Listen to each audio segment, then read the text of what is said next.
Fast Forward Productions. The women are speaking.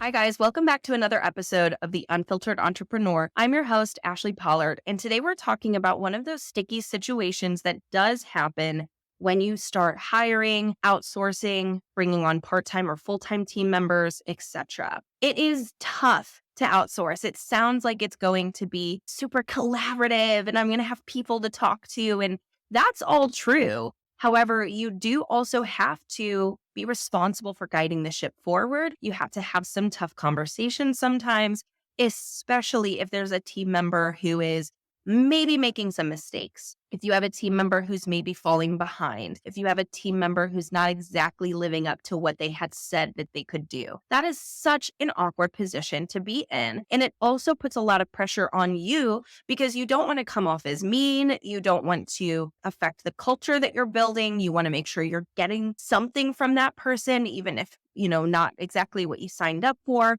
And as women, oftentimes we tend to be a little bit nicer to safeguard someone's feelings instead of direct and to the point. Now, before we dive in, I want to talk about the difference between being nice and caring. And those may sound like two very similar things. Well, if I care about you, I'm nice to you. If I'm nice to you, that means I care about you. But I want you to change your mindset about, am I being nice to the team or am I caring about the team? Now, when I say caring about the team, part of that means that I care about their future. I care about their success. I care about how they're working with that client. I care about them growing in their industry, growing in their role, gaining confidence in their role. However, if my focus is to be nice, I may step in so that I don't ask them to do more than they need to. I might tell them that everything's going to be fine, even if I have to now go fix something. And what happens is that you start to build resentment for a team when you're trying to be too nice. And a lot of times this stems from, I want people to love their job.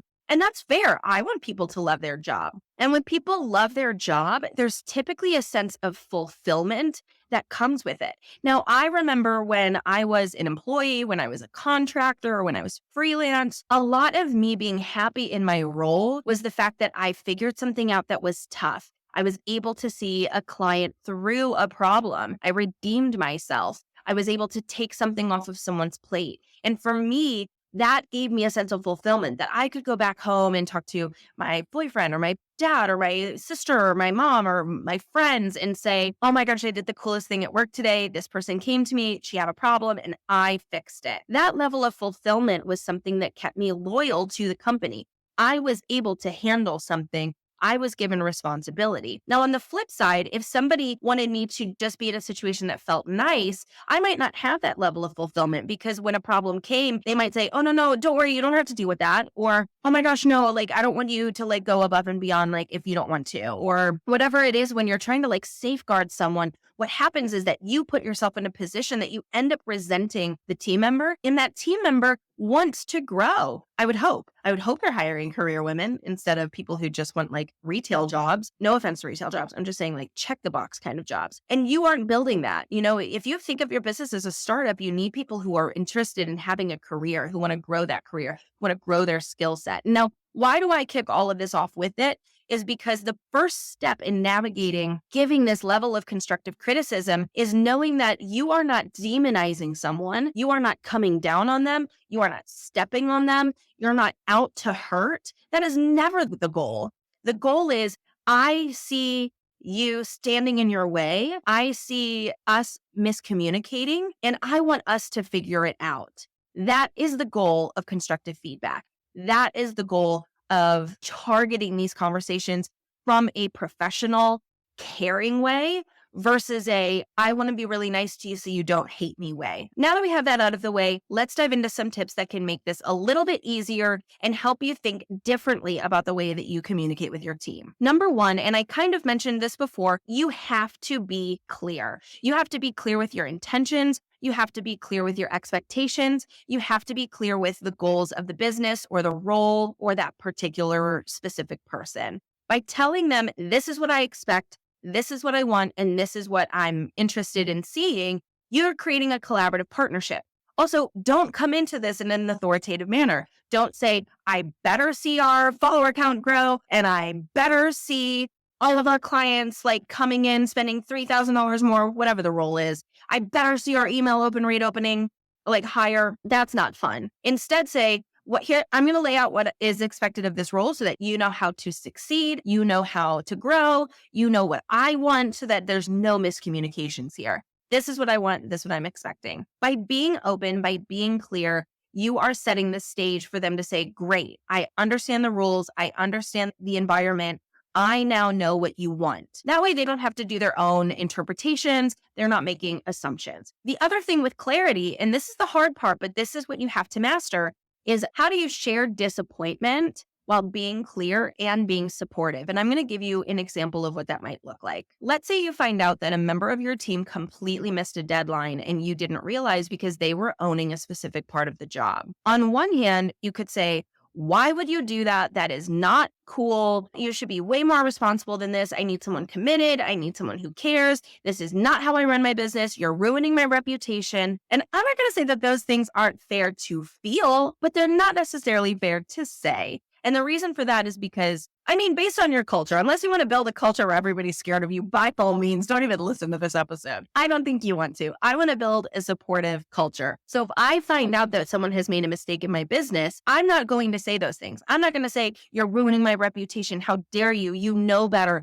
Why would you think that that's okay? That is not the way that I'm going to handle anything. What I'm going to do first is seek to understand. This is the golden rule for dealing with team members, for dealing with clients, for dealing with anything in business that requires another person. Seek to understand, not to be understood. So if you go to this team member and you say, you've done this, why did this happen? I can't believe this happened. You are saying, I want to be understood. I want you to see how mad I am. You've upset me and I want you to see that. But I doubt you're going to act that way. What I also don't want you to do to be understood, to be seen a certain way, I don't want you to say, oh, no, don't worry. It's totally fine. Like, we could fix this. Or like, don't be upset. Like, I'll take care of it. It's totally fine. Neither of those are honest. So how do you come in being supportive while not being rude? What this might look like is, hey, I heard from the client that we missed a deadline. You're not the person that would strike me as someone who misses a deadline. So I'm wondering what happened here. I'm seeking to understand. The next thing I want to know is if there was a process issue. So if they say, oh my gosh, it slipped away from me. I don't know how it slipped away from me. Again, seeking to understand, I'm going to say, do we see a part in our process that we can fix so that this doesn't happen again? And you might be like, Ashley, this sounds too good to be true. This is not how you handle things. This is 100% how I handle things. And you can ask my team. So I'll say, is there a part in the process that we could fix to make this a little bit better?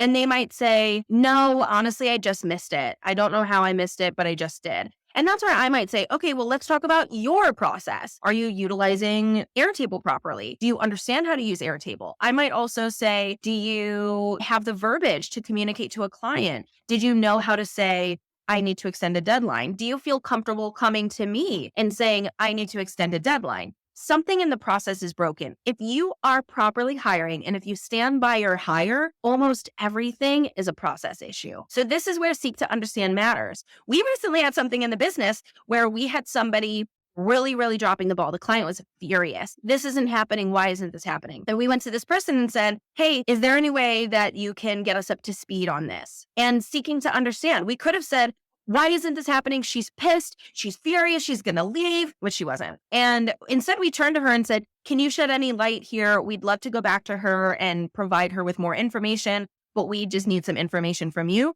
She gave us the lay of the land. It made total sense. She had receipts for everything. We brought it back to the client and the client was wrong. So this is where seeking to understand matters. You are saying, we have an issue. I want to hear your point of view. Do you see any parts of the process that have let you down? And if not, let's just move forward. How can I help you fix the problem? In that seeking to understand, they are seeing you as someone that they can go to when there's an issue. They're seeing you as someone who is supporting them and showing them and teaching them, this is how we move through issues. This is how we maintain that reputation that you're screaming about. And this is how we also treat clients in an ongoing way. But by seeking to understand, you're treating that person with human dignity. You're allowing them to state their case and you're showing, I want to hear hear from you because you matter to me and I want to hear your point of view. The second thing that I want you to think about in delivering that negative feedback is how you present it. I remember in working with a contractor a couple of years ago, they had sent me something that was so different than what I had expected and kind of what I had communicated to them. And so something that I said to them is I used this sandwich method,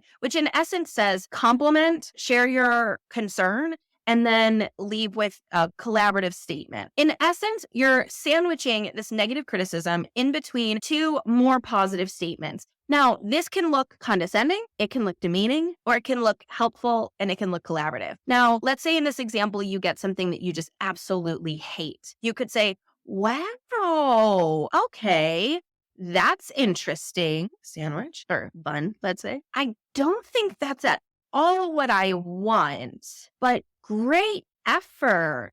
Condescending, demeaning. That's not how we want to do things. Instead, here's another way that you could shape it. You could say, okay, first and foremost, I'm really happy that you've already built a place for me where I know that we can be collaborative, because I do see some places here where I think we missed the mark. It's a little bit different than what I was expecting, but I did hire you because I knew that you would hear me and that you'd be collaborative in this project. And so I'm hoping that we can find a way forward because I know we can get there. This is just different than what I thought. So in essence, you don't necessarily have to be like overly complimentary where you're fake, but how can you deliver blunt response with these sandwiched pieces of helpful, supportive material? Another example of this might look like, now listen, I see how hard you're working. I know that this client is tough, but she specifically asked that you would send this to her by Friday, and it's Tuesday and you still haven't sent it to her. I really need us to make sure that we are aligning with what we say to the client. Is there any way that I can help you? Because I see you doing a great job with other clients, and I just want that to be the same with this one. So that's another way that you can sandwich feedback where you're like, I see how hard you're working. I know this is a tough situation, but we do want to do a little bit of a better job here. Is there anything that I can do because I see how great you're doing with others? This also leads into being clear, being open, be direct. You don't have to be direct and be an asshole. You don't have to be direct and be a dictator. You don't have to be direct and be rude, but you have to be direct because that is the kindest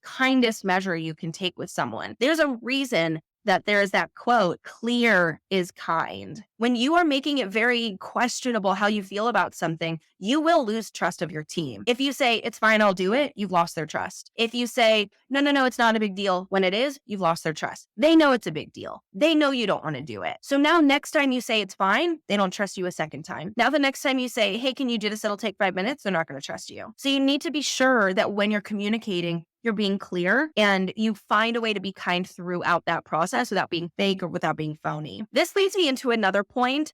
Nobody should be fired on a first offense. If you come to me in office hours, in our broadcast channel, on a private one-on-one call, in the roundtable, I don't care. If you come to me and say, someone on my team royally messed up and I fired her, my response is, you messed up. Nobody should be fired on a first offense. And the reason why I say that is because if you come back to me and say, but it wasn't really this first offense, she also did this, she also did this, she also did this, but I didn't tell her, then it is a first offense. That's why you have to bring up these criticisms. You have to say, hey, we dropped the ball again. Hey, we dropped the ball again. Hey, we dropped the ball again. If you're consistently saying, no, it's fine. No, it's fine. Don't worry about it. I've got it. Don't worry about it. I've got it. Then you're not necessarily sharing with them that there's a problem. If I've told you 5 times that something needs to change and we sit down and I say, I don't know if we're the right fit, you should say, that makes sense. You continually tell me I'm dropping the ball. However, if I sit someone down and say, I don't think we're the right fit, and they say, you keep telling me I'm fine though. You keep telling me it's fine. Why would you tell me it's not a big deal if you're now firing me for it? On the flip side, with nobody should be fired on a first offense, and if you're listening, I'm putting that in air quotes. Nobody should be fired on a first offense. The other thing here is that I truly believe in the right to redemption. I think that everybody deserves the opportunity to be told, hey, I know that we can get there. I don't love the way that we're working right now. I'm open to feedback. I'd love to build collaboratively with you, but what's working isn't working right now. And I want us to find a way forward. And if they go and change and they grow and they adapt and now they're doing better, you have just helped that person scale in their career. They've up-leveled in their skills. And they've done that with your support by saying, directly and clearly, this isn't going to work. This isn't going to happen. This isn't great. And together, I want to get you where we're going. Now, all of this can feel so overwhelming, right? Seeking to understand, not to be understood. That could be so tough when you are terrified that that client's going to leave you because of something a team member did. Giving feedback in a way that is kind and collaborative and clear is tough. Understanding the difference between being caring and being liked are two different, like that's tough. Not firing someone because they made a major mistake is tough. These are difficult situations. But the good news is that I made something for you that literally changes the whole game, and it is our performance review. The best news ever, it's free in the Doers trial. You can literally download it today. I don't care if you go into the Doers after that or not. Go into the Doers trial for the library, log in, go into the team section and download our performance review. Because in essence, this performance review sits you down each quarter with a team member and says, ranked, this is your number 1 highest priority this quarter. And number 5, this is your lowest priority this quarter. 1, 2, 3, 4, 5. At the end of the quarter, you're going to rank those based on how well they did, or you're going to score those how well they did. It will populate a score for you. And based on that score, they either get a performance review, they get a bonus, or you have to talk about potentially leaving the team. There's also a space for them to give you feedback so that you're also participating in this where both of you are coming together. But the nice thing is it takes out all of the guesswork. You go into a quarter saying, this is what I need from you. And if they don't want to do those things, then you're kind of out of luck. The way that this is built is that the most important thing has the highest weight in the score. So if they focus on the lowest priorities of theirs, they're not going to have a great score. If they do well with the number 1 priority, they're going to shake out just fine. So in essence, you're saying if you do nothing else, focus on your highest priorities. And at the end of the quarter, you both come in, you share your scores. They have an opportunity to say, I agree with that or I don't. They almost always agree with it because I hope you're being clear and you're being direct. And at the end of it, you say, I'd love to give you a bonus, or I'd love to give you a raise, or I'd love to give you an increase in your hourly rate, or I'd love to give back to you in some way, whatever it is. Or on the flip side, we have to have a performance review. Maybe we need to cut rate.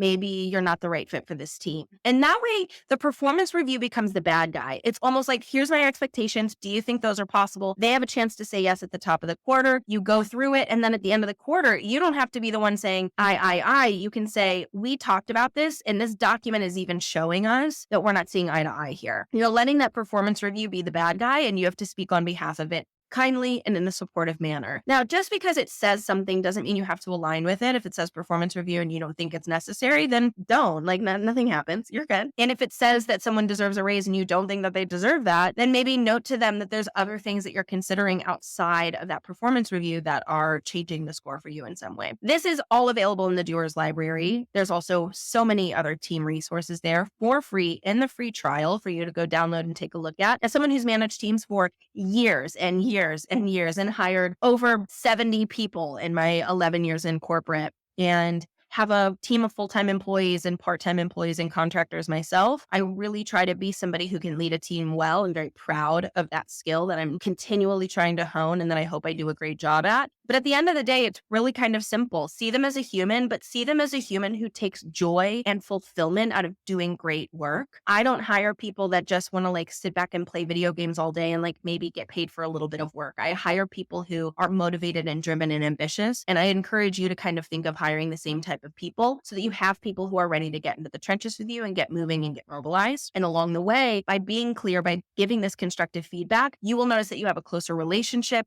you have more trust, and you have a devoted, loyal team. I hope this helps. Let me know what you think, and I will catch you on the next episode of The Unfiltered Entrepreneur. Before we go, I'm inviting you on my mission to help female entrepreneurs, okay? I am a girl's girl, and I want to see every single one of you empowered, living your biggest and boldest life. And the easiest way for people to access free information and a community of like-minded women is by sharing this podcast. Leave a review on Apple, rate us on Spotify, but more than anything, if you liked this episode, please take a screenshot, share it to Instagram, and tag us so we know that you are loving loving the content, but also other people can see that you are an entrepreneur who is focused on her game. Now remember, the motto of the Team AP space is, it's not hard, it's new. And if nobody has told you this, I want you to remember, you've got this. Entrepreneurship is hard. I love you, I believe in you, and I am so grateful to be in service of you, whether free or paid. And until next time, stay focused, babes.